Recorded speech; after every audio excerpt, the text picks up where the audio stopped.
Cette année, ce qu'il y a de beau, là, je trouve, c'est qu'on a redéfini un petit peu nos catégories et dans le fond, il n'y a personne qui est exclu. Tout le monde est concerné. Alors, il y a trois catégories. Dans le fond, la catégorie qui est peut-être la plus urgente, là, c'est la catégorie adulte.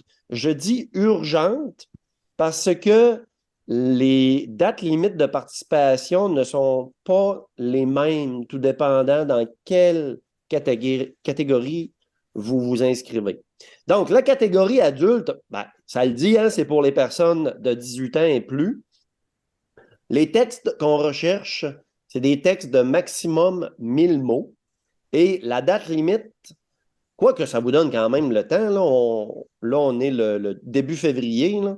Vous avez jusqu'au vendredi 24 février pour participer. La seconde catégorie, c'est la catégorie français langue seconde. Donc, ça concerne autant les adultes que les personnes de niveau scolaire et ça concerne autant les groupes que les individus. Donc, comme vous voyez, c'est très ouvert. Dans le fond, nous autres, l'idée, c'est qu'on puisse permettre à toute personne dont le français n'est pas la langue maternelle de participer au concours. Encore là, le maximum de mots qu'on recherche, c'est 1000. Ben, sachez que ce n'est pas obligé d'être à côté dans le maximum. Là. Il y a de très bons textes de 300 mots qui peuvent être participants. Là.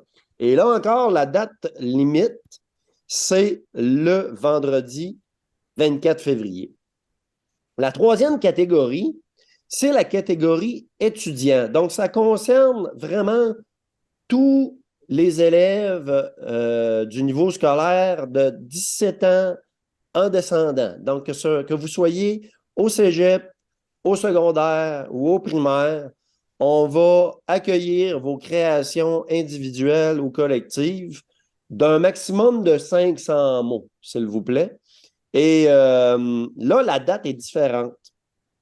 Parce que dans le fond, les textes vont être publiés dans 2 numéros du journal. Alors, on a un petit peu plus de temps pour permettre aux jeunes de participer. Retenez comme date limite pour la catégorie étudiant le vendredi 5 mai. D'accord. Là, c'est sûr qu'il y a un thème, mais est-ce que les gens peuvent écrire, ça peut être de la fiction, ça peut être historique, ça peut être peut-être ça peut être à peu près n'importe quoi? Absolument. Parce que dans le fond, le style littéraire qu'on recherche, c'est un récit, mais le récit, c'est un style littéraire qui est très large. Ça peut autant être une histoire que vous avez vécue que quelque chose qui est inventé. Donc, le récit a cette particularité, cette beauté-là, c'est que oui, c'est un texte qui est en prose. Donc, la prose, on met souvent ça en opposition à la poésie dans le sens où on est habitué à ce que la poésie soit écrite en vers, souvent rimée, mais ce n'est pas nécessaire. Là. Alors que la prose, c'est plus l'écriture qu'on emploie dans la vie de tous les jours, hein, des phrases qui comprennent sujet, verbe, complément. Ça n'empêche pas quand même qu'il peut y avoir des tournures poétiques dans votre récit. Donc, comme vous pouvez le voir, le récit, c'est un style littéraire qui est très ouvert. Ceci étant dit, notre thème cette année, c'est le mot ailleurs. L'année dernière, on avait choisi le mot bulle. Ça se comprenait étant donné qu'on était encore en pleine pandémie. Mais là, pour 2023, la situation s'est améliorée. Puis, ben, ça nous a donné le goût, justement, d'essayer de sortir. Ailleurs, c'est pas nécessairement de partir très, très loin. Si vous pensez à un ailleurs proche, c'est bien correct. Mais ça veut dire aussi que si jamais vous avez le goût de vous payer à la traite, puis de partir en voyage loin, loin, loin, que ce soit un voyage que vous avez vécu pour vrai ou un voyage imaginaire, peut même être un voyage d'une autre galaxie, il n'y a pas de limite. Si les gens ont déjà participé dans le passé, est-ce qu'ils peuvent participer encore? Absolument. Il y a pas de restriction sur le plan du nombre de participations.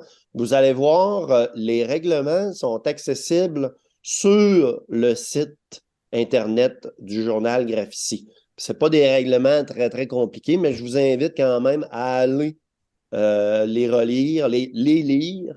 Vous allez retrouver l'information qu'on a partagée ensemble aujourd'hui, mais comme ça, vous l'aurez sous les yeux par écrit pour être sûr concernant les catégories, le nombre de mots, et puis les dates de participation, puis bien sûr, l'adresse Internet à laquelle vous devez envoyer votre texte, parce que dans le fond, on prend les textes vraiment en format électronique, s'il vous plaît. Hein. On ne fera pas de dépouillement de courrier papier. Là.